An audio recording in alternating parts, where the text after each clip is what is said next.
Hello guys, welcome back to the channel. So start करते हैं leet code की आज की वीडियो। लीड कोड की आज की प्रॉब्लम का नाम है satisfiability of equality equations. Medium level की प्रॉब्लम है, थोड़ी सी ट्रिकी है समझने में, लेकिन बहुत ही ज़्यादा सिंपल प्रॉब्लम है। घबराने वाली कोई बात नहीं है, अपन अच्छे से समझेंगे। ठीक है, तो सबसे पहले अपन देख लेते हैं कि इस क्वेश्चन में अपने को गिवन क्या क्या है और ये क्वेश्चन अपने को क्या कहना चाह रहा है। इस क्वेश्चन में ना अपने को बोला गया है कि अपने को एक एरे ऑफ स्ट्रिंग्स दिया हुआ है, मतलब एक एरे दिया हुआ है जिसके अंदर बहुत सारी स्ट्रिंग्स स्टोर्ड है। ठीक है, और उसका नाम इक्वेशंस है। अब उस एरे ऑफ स्ट्रिंग का नाम इक्वेशंस है, मतलब जाहिर सी बात है कि उस एरे के अंदर बहुत सारी स्ट्रिंग्स स्टोर्ड है जिन स्ट्रिंग्स के अंदर कुछ ना कुछ इक्वेशंस हैं। ठीक है, मतलब वो जो स्ट्रिंग्स हैं वो इक्वेशंस को रिप्रेजेंट करती हैं। ठीक है, वो स्ट्रिंग्स ना इक्वालिटी इक्वेशंस को रिप्रेजेंट करिए, मतलब कुछ ना कुछ इक्वालिटी इक्वेशंस है इसके अंदर, जैसे ये वाली इक्वेशंस हैं। ठीक है, इसके अंदर ये दो इक्वेशंस दे रखी है अपने को। अब अपने को चेक करना है कि ये जो सारी इक्वेशन है, ये जो एरे में जितनी भी सारी इक्वेशंस प्रेजेंट है ना, वो एक दूसरे से कॉन्फ्लिक्ट तो नहीं करती हैं। ठीक है, अगर वो ऐसे एक दूसरे से अपोजिट बात कह रही हैं, ठीक है, तो मतलब वो दोनों एक दूसरे से कॉन्फ्लिक्ट कर रही हैं। और अगर वो दोनों एक दूसरे से कॉन्फ्लिक्ट कर रही हैं तो अपने को रिटर्न फॉल्स करना है। नहीं तो अगर कोई भी इक्वेशन एक दूसरे से कॉन्फ्लिक्ट नहीं कर रही है तो अपने को रिटर्न ट्रू कर देना है। ठीक है, जैसे अगर अपन इसको समझें तो फर्स्ट इक्वेशन बोल रही है कि ए इक्वल इक्वल्स टू बी है, मतलब ए बी के इक्वल है। और दूसरी इक्वेशन ये बोल रही है कि बी ए के इक्वल नहीं है। ठीक है, तो ये ऐसा पॉसिबल है क्या कि ए तो बी के इक्वल है लेकिन बी ए के इक्वल नहीं है। ठीक है, ऐसा पॉसिबल हो ही नहीं सकता। लेट सपोज अगर अपन ए को 1 बोले, ठीक है, कि ए की वैल्यू 1 है और बी की भी वैल्यू 1 है। ठीक है, तो A equal equals to B हो गया, A equal equals to B हो गया। ठीक है, 2 second guys. A equal equals to B हो गया, मतलब 1 इक्वल इक्वल्स टू 1 हो गया। ठीक है, तो ये तो ट्रू होल्ड कर रहा है। और दूसरी जो इक्वेशन है वो उसके अंदर क्या दे रखा है अपने को, B is not equals to A. ठीक है, मतलब 1 इज नॉट इक्वल्स टू 1। ऐसा हो सकता है कि 1 की इक्वल ना हो। ठीक है, ऐसा पॉसिबल ही नहीं है। तो ये जो दोनों इक्वेशंस है, ये दोनों इक्वेशन एक दूसरे को कॉन्फ्लिक्ट है। ठीक है, मतलब ये दोनों इक्वेशन एक दूसरे को कॉन्फ्लिक्ट कर रही है। ठीक है, इसलिए अपन रिटर्न फॉल्स कर देंगे कि ऐसा पॉसिबल ही नहीं है। ठीक है, तो अपन ने रिटर्न फॉल्स कर दिया। दूसरी इक्वेशन अगर अपन चेक करें, बी इक्वल इक्वल्स टू ए और ए इक्वल इक्वल्स टू बी, तो ये दोनों ट्रू होंगी क्योंकि बी ए के इक्वल है तो ए भी बी के इक्वल है। ये तो ट्रू इक्वेशन हो गई। ठीक है, तो अपने को यही बताना है कि अगर एक इक्वेशन दूसरे इक्वेशन से कॉन्फ्लिक्ट कर रही है तो रिटर्न फॉल्स कर दो, और अगर कोई भी इक्वेशन एक दूसरे से कॉन्फ्लिक्ट नहीं कर रही है तो रिटर्न ट्रू कर दो। ठीक है, अब इन इक्वेशन के कुछ कॉन्स्ट्रेंट्स हैं। ठीक है, कि जो अपना इक्वेशन का फर्स्ट लेटर, मतलब अपनी जो स्ट्रिंग का फर्स्ट और लास्ट लेटर होगा वो स्मॉल अल्फाबेट्स होंगे, ये रिप्रेजेंट करने के लिए कि कौन किसकी इक्वल है या कौन किसकी इक्वल नहीं है। ठीक है, जो लास्ट सेकंड कैरेक्टर होगा वो हमेशा इक्वल्स टू का साइन होगा, और जो लास्ट थर्ड या फिर सेकंड कैरेक्टर जो है वो हमेशा इक्वल्स टू भी हो सकता है और नॉन इक्वल्स टू भी हो सकता है। ठीक है, ये कुछ कॉन्स्ट्रेंट्स थे। अब अपन इसको एक बड़े एग्जाम्पल से समझते हैं। ठीक है, ये एक बड़ा एग्जाम्पल है। इसके अंदर अपने को 1 2 3 4 5 6 7 इक्वेशन दे रखी है अपने को। ठीक है, और अपने को इससे निकालना है कि ये कॉन्फ्लिक्ट, इनमें से कोई भी इक्वेशन कॉन्फ्लिक्ट कर रही है कि नहीं कर रही है। ठीक है, अपने को सबसे पहले बोला है कि a इक्वल्स टू बी है। ठीक है, अब a इक्वल्स टू बी है, b इक्वल्स टू c है, मतलब c इक्वल्स टू b है, तो a इक्वल्स टू b हो गया और b इक्वल्स टू c है। ठीक है, तो इक्वल्स टू c भी हो गया, मतलब ये तीनों इक्वल होने चाहिए हमेशा। ठीक है, तो इसने बोला है d इक्वल्स टू e है, d इक्वल्स टू e है। ठीक है, और e इक्वल्स टू f है, मतलब ये भी इक्वल होगा।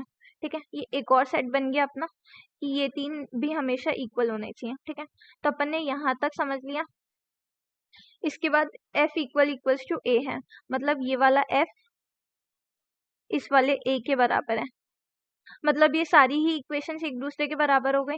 तो मैं ऐसा बोल सकता है, ये वाली लाइन को हटा के ये सब एक दूसरे के बराबर हो गया। ठीक है, क्योंकि f a के बराबर है। ठीक है, और a c के बराबर है और f भी d के बराबर है। ठीक है, तो अगर f और a बराबर हैं तो c और d भी बराबर होंगे, और इसका मतलब e और b भी बराबर होंगे। तो ये सारी इक्वेशंस बराबर हो गई। ठीक है, तो अपन ने इधर तक का भी समझ लिया। अब इस नॉट इक्वल्स टू को एक बार बाद में अपन साइड में रखते हैं इसको। और अपने को ये बोला है कि डी इक्वल्स टू जी है, जो डी है वो जी के बराबर भी है, ठीक है। तो जी भी इस पूरी इक्वेशन के बराबर हो गया, ठीक है। तो जी को भी अपन इधर इक्वल्स टू कर देते हैं, ठीक है। तो ये सारी इक्वेशन एक दूसरे के बराबर है, ठीक है। मतलब ये जो सारे लेटर्स हैं वो एक दूसरे के बराबर है। अब नॉन नॉन इक्वालिटी वाली इक्वेशंस पे आते हैं अपन। नॉन इक्वालिटी वाली इक्वेशंस में क्या बोला है कि जो ये जी है वो सी के बराबर नहीं है, मतलब जी और सी इक्वल नहीं है। पर अपने को तो क्या दिख रहा है कि जी भी इस इक्वेशन में है, इस इक्वालिटी इक्वेशन में, और सी भी इस इक्वालिटी इक्वेशन में, मतलब कहीं ना कहीं अपन ने बोला है कि जी और सी भी बराबर है, ठीक है। बट इधर तो बोल रहा है कि जी और सी बराबर नहीं है, मतलब ये वाली इक्वेशंस कॉन्फ्लिक्ट कर रही हैं, इसलिए अपन रिटर्न फॉल्स करेंगे, ठीक है। ये सिंपल सा अपना क्वेश्चन है, अपने को ऐसे निकालना है, ठीक है। अब अपन ने एक ग्रुप बना लिया था, अपन अब ग्रुप कैसे बना सकते हैं अपन ये देखते हैं, ठीक है। अपन ग्रुप बनाने के लिए बेसिकली करेंगे क्या, अपन पेरेंट पॉइंटर्स अलॉट करेंगे, मतलब अपन पेरेंट पॉइंटर्स अलॉट करेंगे और अपन एक ग्राफ बना लेंगे, ठीक है। अब अपन किसी का भी पेरेंट बना सकते थे, या फिर छोड़ो पेरेंट नहीं बनाते, अपन सिंपल एक ग्राफ बनाते हैं। अपन क्या बोलेंगे, बी और ए इक्वल है, ठीक है। तो ए और, सॉरी गाइस, इधर से थोड़ा सा ये मैस हटा देती हूँ पहले,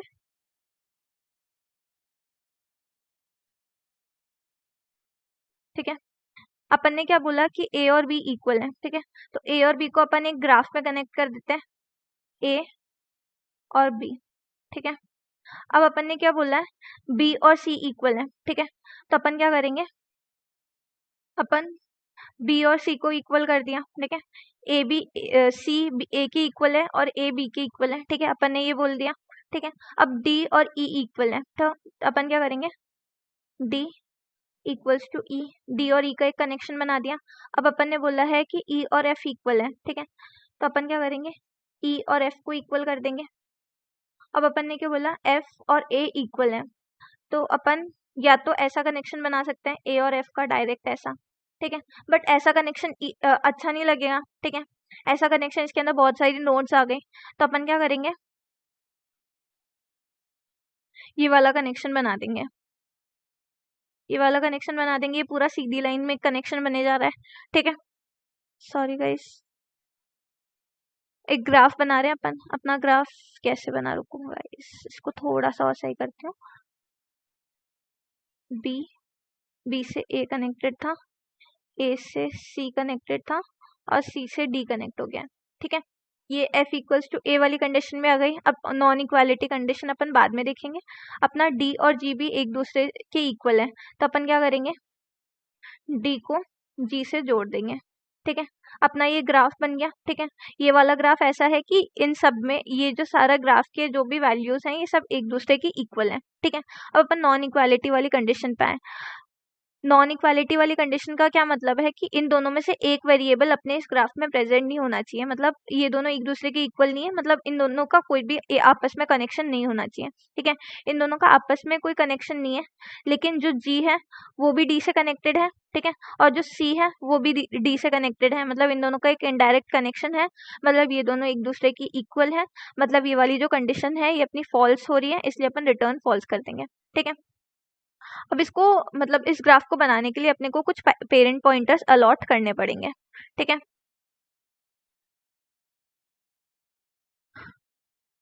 जी इज नॉट इक्वल्स टू क्या था, सी, हाँ, ठीक है। अपने को इस ग्राफ को बनाने के लिए कुछ पेरेंट पॉइंटर्स अलॉट करने पड़ेंगे, तो फिर वो मैं आपको बता देती हूँ कि अपन कनेक्शंस कैसे करेंगे, ठीक है। अपन कनेक्शंस करने के लिए सबसे पहले तो बोलेंगे कि सारे ये जो सारे लेटर्स या फिर सारे अल्फाबेट्स है ना, इन सब का पेरेंट इनिशियली -1 है, ठीक है। तो ए का भी पेरेंट -1 है, बी का पेरेंट -1 है, सी का पेरेंट -1 है, ठीक है। बी का वापस पेरेंट -1 है, डी का भी पेरेंट -1 है, ई का पेरेंट -1 है, ई का पेरेंट -1, एफ का पेरेंट -1, -1, -1, -1, -1, -1, ठीक है। अब अपन क्या करेंगे, अपन किसी का भी पेरेंट बना सकते हैं, लेकिन अपन क्या करेंगे, जो सेकेंड वैल्यू है ना उसका पेरेंट अपन फर्स्ट वैल्यू बना देंगे, ठीक है। तो अपन ने क्या बोला कि बी का पेरेंट ए है, क्योंकि ए इक्वल्स टू बी है, तो अपन ने बोला कि जो सेकेंड वैल्यू है उसका पेरेंट अपन फर्स्ट वैल्यू को अलॉट कर देंगे, ठीक है। तो अपन ने क्या बोला कि जो बी है उसका पेरेंट ए है, ठीक है। तो बी का पेरेंट ए हो गया। सारी इक्वेशंस में कर देते हैं अपन,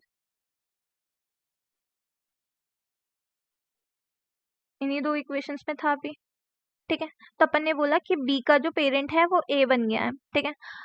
अब अपन ना जो दूसरी इक्वेशन है उसके अंदर अब ऐसा है कि जो अपने सेकंड वैल्यू वो वापस बी है, तो अपने को क्या करना है, बी के वापस पेरेंट को अपने को सी करना है। पर बी का ऑलरेडी ए पेरेंट था, तो अपन क्या करेंगे, ए को यहाँ से हटा के अपन ऐसे बोल देंगे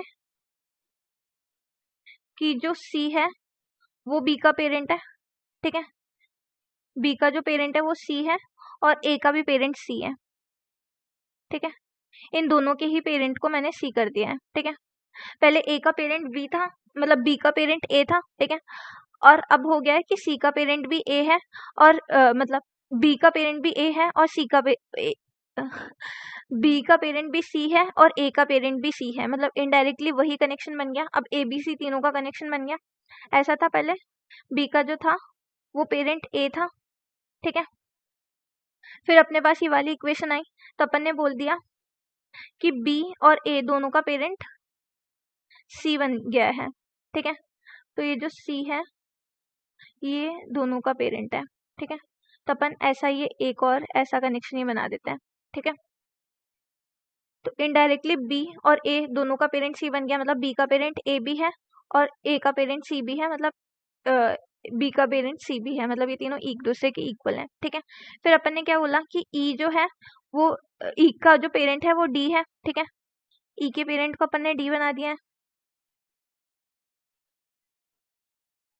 ई का पेरेंट डी है, इधर भी ई का पेरेंट डी है, ठीक है। अब अपन को बोलना है कि एफ का पेरेंट जो है वो ई है, ठीक है। अपन ने क्या किया, एफ के पेरेंट को ई कर दिया, ठीक है। फिर वापस एफ का पेरेंट जो है वो अपन ने ई कर दिया, ठीक है। मतलब कुल मिला के अपन ने सारे कनेक्शंस बना लिए। तो अपना ये वाला कनेक्शन कैसे बन जाएगा, जो डी है वो ई का पेरेंट है, ठीक है। और ई जो है वो एफ का पेरेंट है, ठीक है। अपना ऐसा कनेक्शन बन गया ये। और इसका अपन ने क्या किया था कि ए का जो पेरेंट है, मतलब सी का ए का जो पेरेंट है अपन ने उसको भी सी बना दिया था, ठीक है। तो ये ऐसा कनेक्शन बन जाएगा अपना। उसके बाद ये ए जो है वो एफ एफ जो है वो ए का पेरेंट बनेगा, ठीक है। बट ए का तो ऑलरेडी पेरेंट सी है, ठीक है। तो सी का पेरेंट एफ बन जाएगा। तो कुल मिला के ये वाला कनेक्शन बन जाएगा अपना, ठीक है। फिर अपन ने बोला जो जी है उसका पेरेंट डी बन जाएगा, तो जी का पेरेंट अपन को डी बनाना है। तो अपना ये वाला ग्राफ बन गया, ठीक है। ये वाला अपना ग्राफ बन गया, ठीक है। अब अपने को देखना है कि इस ग्राफ में ये दोनों वैल्यूज नहीं आनी चाहिए। ये वाली वैल्यू अगर आती है अपने ग्राफ में तो ये वाली वैल्यू नहीं आनी चाहिए अपने ग्राफ में, मतलब ये दोनों जो वैल्यूज हैं ये आपस में कनेक्टेड किसी भी तरीके से नहीं होनी चाहिए। बट ये आपस में डायरेक्टली कनेक्टेड नहीं है, लेकिन इनडायरेक्टली डी के थ्रू ये दोनों वैल्यूज एक दूसरे से कनेक्टेड है, ठीक है। मतलब ये दोनों वैल्यूज एक दूसरे के इक्वल है, इसलिए अपन बोल देंगे कि ये वाली इक्वेशन जो है वो अपनी फॉल्स हो गई है, ठीक है। मतलब ये वाली जो इक्वेशन है वो बाकी सारी इक्वेशन से कॉन्फ्लिक्ट कर रही है, ठीक है। तो अपन फॉल्स रिटर्न कर देंगे। ये सिंपल सा अपना सोल्यूशन है। अब अपन देख लेते हैं कि इसको अपन सॉल्व कैसे कर सकते हैं। इसको अपन सॉल्व कैसे करेंगे, ठीक है। तो इसको सॉल्व करने के लिए सबसे पहले तो मैं एक वेक्टर बना लूंगी पेरेंट नाम का, और उस पूरे वेक्टर को, मतलब अपना जो भी अल्फाबेट्स होते हैं अपने अपने इंग्लिश के अंदर 26 अल्फाबेट्स होते हैं, तो मैं उन 26 अल्फाबेट के पेरेंट को इनिशियली -1 कर दूंगी, ठीक है। तो अपन ने अपने पूरे पेरेंट वेक्टर को -1 से इनिशियलाइज कर दिया कि इनिशियली किसी का भी पेरेंट कुछ भी नहीं है, सबके पेरेंट -1 है, ठीक है। फिर मैं सबसे पहले इक्वालिटी वाली इक्वेशन चेक करूंगी और अपना ग्राफ बना लूंगी, ठीक है। तो मैंने इक्वेशंस में इटरेट किया, मैंने देखा कि जो भी इक्वालिटी वाली इक्वेशन है, मतलब जो इक्वेशन का जो फर्स्ट प्लेस है वहाँ पे इक्वल्स टू आ रहा है, मतलब ये इक्वालिटी इक्वेशन है, ठीक है। इक्वालिटी इक्वेशन अगर अपनी है तो अपने को इन दोनों के अंदर एक, मतलब जो भी इक्वालिटी इक्वेशन है उसके दो वेरिएबल्स के बीच में कनेक्शन बना देना है, मतलब इन दोनों वेरिएबल्स के बीच में कनेक्शन बना देना है, ठीक है। तो अपन यूनियन कर देंगे इन दोनों का, इक्वेशन ए का और बी का, ठीक है। तो अपना ए और बी है, ठीक है। अपन ये वाली इक्वेशन ले रहे हैं,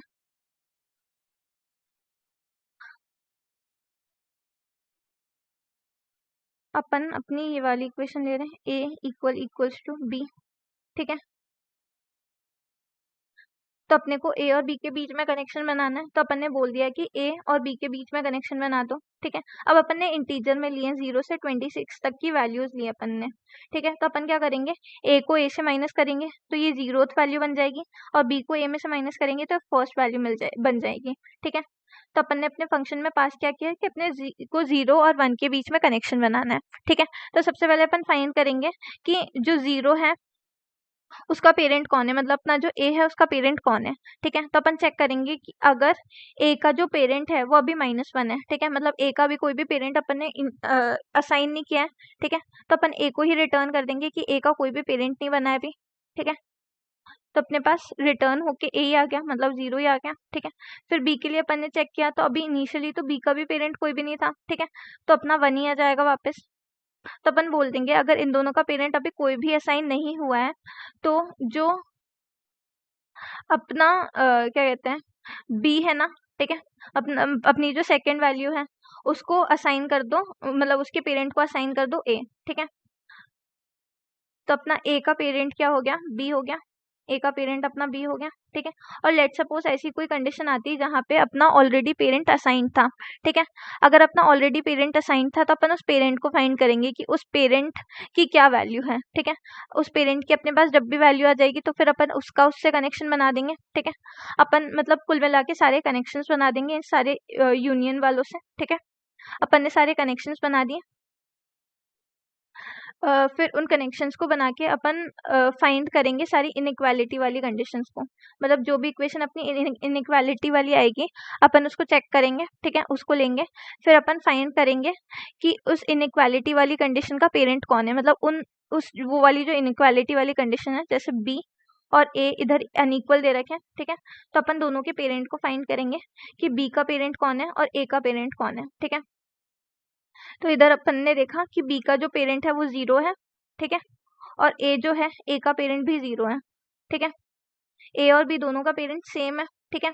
तो अपन बोल देंगे कि ए का और बी का पेरेंट सेम है, मतलब वो दोनों इक्वल होने चाहिए, ए इक्वल्स टू बी होना चाहिए अपना, ठीक है।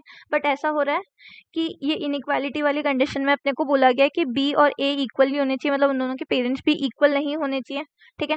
तो अपनी ये वाली इक्वेशन कॉन्ट्रडिक्ट कर रही है, ठीक है, मतलब ये वाली इक्वेशन अपनी कॉन्फ्लिक्ट कर रही है, इसलिए अपन रिटर्न फॉल्स कर देंगे। और अगर ऐसा अपनी किसी भी इक्वेशन के साथ नहीं होता है ना तो अपन रिटर्न ट्रू कर देंगे, ठीक है। यही था अपना सिंपल सा सोल्यूशन, होप आपको समझ में आया होगा। अगर आपको ये सोल्यूशन समझ आया और वीडियो पसंद आया तो वीडियो को लाइक करें, चैनल को सब्सक्राइब करें, और अगर आपको कोई भी डाउट है तो प्लीज़ कमेंट बॉक्स में ज़रूर मेंशन करिएगा, हम आपका डाउट सॉल्व करने के लिए हमेशा प्रेजेंट है। Thank you so much.